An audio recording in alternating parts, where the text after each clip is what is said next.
Nathan, first of all, going to a team top of the league, it's always a big challenge, it's always a difficult challenge, but as a player, do you kind of relish that, to go into, if you like, the Lions' Den and try and show these teams exactly what Port Vale's all about? Yeah, exactly that. They're obviously at the top of the league for a reason. They're doing well and they deserve to be where they are. So we go there probably expected not to do very well. They'll have a full stadium, all expecting them to continue their run and win again. So, like I say, going there with no expectation on our shoulders probably really drives us as a team, as a changing room, to go there and upset them even more than perhaps a normal game. So yeah, really looking forward to going there for the challenge, to see what they've got about them. Like I say, they're at the top of the league for a reason, so they're going to be a good team. Fully expect that, but we've got our game plan and we're going to go there, apply it and come out with hopefully some points. For people outside of the club who maybe don't know what Port Vale's done over the last 18 months other than senior results, do you think you might have surprised a few teams this year because they perhaps were just looking at you as a promoted side and expected to struggle, but you're 10th in the league? Yeah, I mean, everyone's going to have their opinions at the start of the league. We saw a few flying around that they probably tipped to go down, so it's always good to prove people wrong. But we just concentrate on what goes on inside the building, inside the change room, between the players and the staff, and we have targets and we aim to hit them, and we don't really listen to the noise outside. So, but yeah, it's always nice to prove people wrong, and like I say, might catch a few teams off guard, like they might not be expecting what we deliver on a game day. Do you look at so far what you've done this season as pretty much where you either hoped or expected to be, or have you maybe done a bit better or not done as well as you would have hoped? It's difficult to say, really. I mean, we are where we are for a reason. I think we fully deserve where we're to be, and perhaps should have picked up some more points along the way. But having said that, we're not happy where we are. We look above us and we try and get up the league table as high as possible. We're not sitting on our laurels. We're not sitting thinking, well, if we finish here, we're happy. We're always looking high and we always want to do better. So it just shows what this club's about these days. It's not happy where it is and it's looking for more and it's hungry for more and we want to do better. As a collective, though, how much of a help is that when you have setbacks, which you've had this year, but how much does that help when you are trying to come back from those setbacks and you are trying to move on, to have that, like you say, that collective will, if you like, to move on? Yeah, we're all pulling in the same direction at this club from top to bottom. We want to be as high as possible and do as well as we can. So as soon as we have a setback, it's like a reset button within the club, and everyone knows what we have to do to get back to where we need to be. So it's nobody is on a different page. We're on the same page, and we know exactly what we need to do.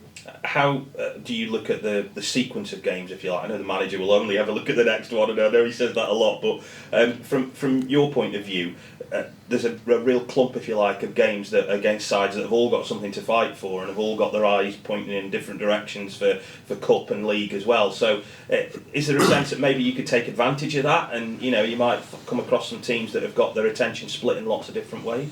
Like I say, we concentrate on ourselves.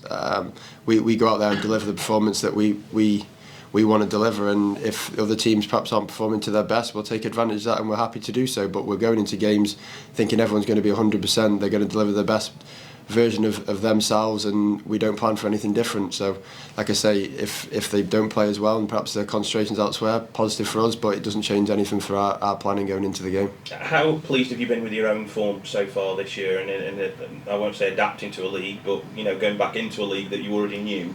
But how have you felt about how well you've done?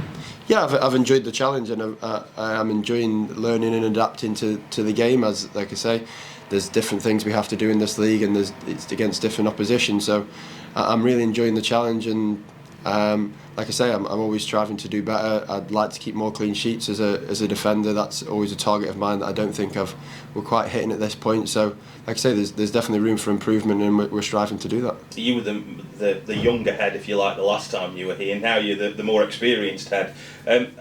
Have you matured, if you like, in that time to take on that leadership role within the defence, whereas when you were in this division before, you were the apprentice? Yeah, like I say, from what I think it's been 6 years nearly now, if I haven't matured any, I'm probably not doing myself justice. So I'm enjoying the newer role, the perhaps leader role, perhaps people lean on you a little bit more now and getting on a little bit and got more games behind me. But yeah, I'm enjoying that's been put up amongst me, and like I say, it's something that I enjoy. I enjoy helping others. I enjoy perhaps giving a little bit of advice here and there, and something that, like I say, I'm taking in my stride, and it's going well for me. Nathan, you're still meeting players really in this level that have contrasting styles. Does that help you? I mean, you'll meet the physical type, you'll also meet the centre forward or the player that's coming off. Is that good for your game? Yeah, when you're playing against a different variety of strikers, you've always got to adapt, and it makes your game more whole. You've got to add different strings to your bow to be able to deal with them. And like I say, it's a different calibre of striker in this league. They seem to finish a hell of a lot more than perhaps the strikers that we were used to. So that's something we've got to become accustomed to give them less chances, because they're becoming more ruthless. But yeah, playing against better players will always help me improve, definitely. And that's benefited you, because a lot of people only see you as a physical player, but you're not that, are you? I like to say I can adapt my game to depending on the striker, but I like the physical side of the game. But when it come against perhaps a small nippy striker that likes to drop in the pockets, I obviously can't do that, so I've got to adapt. So like I say, it's only to my benefit to play against these strikers, to adapt my game to defend against them. And you'll be coming against strikers who are very much in form. Their home form is very, very consistent. Haven't lost a home game. It's going to be a tough one, isn't it? Yeah, definitely. We know exactly what they're gonna deliver. They're setting out to probably come out and steamroll us and carry on their run at home. But we're going there with full confidence that we can upset the apple cart and come out with some points and hopefully 3. And a lot of people are probably looking at Port Vale. You're under the radar, aren't you? Many people are thinking, oh, just Port Vale, but you're not. You're playing well, aren't you? Yeah, like I say, you can take that as an advantage. People perhaps underestimating us, and then we come out of the traps and we perform how we have done the majority of the games. I mean, like I say, people probably doubted us at the start of the year, but they're starting to realise that we are a little bit of a force to be reckoned with on our day, and we need to make sure that we're delivering our best performance week in, week out, and start becoming consistent with that. Cheers, Dave.